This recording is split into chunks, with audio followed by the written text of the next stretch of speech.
We'll conclude by covering some administrative provisions and governance provisions. We know there are questions about some flexibility in the Act for the corporation's CEO to assign programmatic functions to state commissions. First, that provision is designed to look ahead to new programs and expansion. There's no specific proposal in the legislative history or that has been identified. Second, the Act requires extensive consultation with stakeholders before any action is taken. There is a 2-year report, but it doesn't require that any action be taken, just a status on what consultation has occurred and any actions that have been taken. Finally, the Act does not change existing law that requires a decentralized corporation field structure, with a corporation state office for each state and in or in reasonable proximity to each state. Additional administrative provisions. The corporation is authorized to reserve up to 1% of program funds for evaluation, as well as to conduct a civic health assessment, which would look at how communities are doing in terms of voting, giving, and volunteering.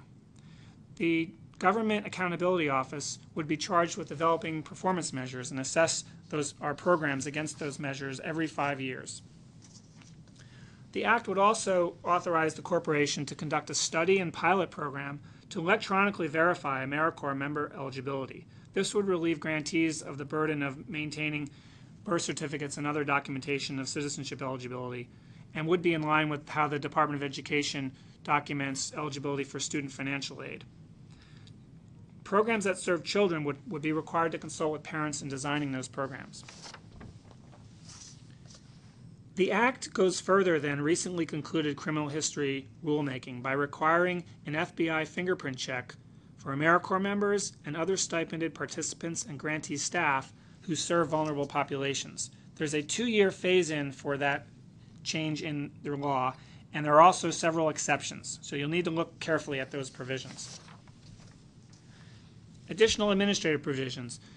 The Act would relieve any program that serves a severely economically distressed area from providing any match.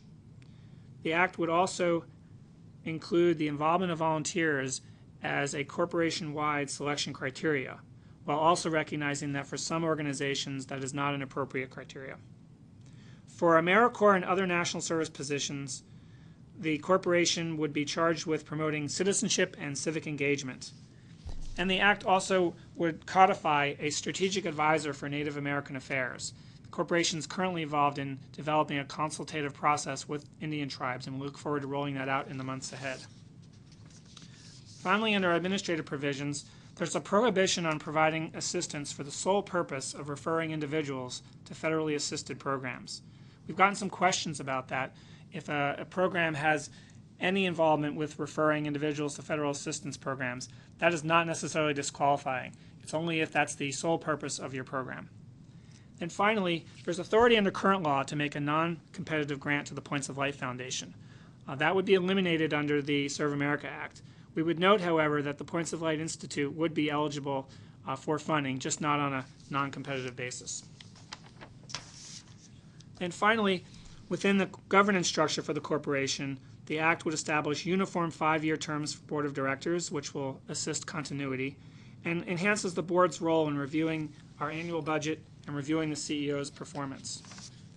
Let me close by highlighting one provision that's not in the Act, which is the exclusion of the Education Award from taxable income. There are several bills pending in both the Senate and the House that would exclude the Education Award from taxable income. They did not make it into the Serve America Act because it was on such a fast track legislatively. But we look to the Congress moving forward on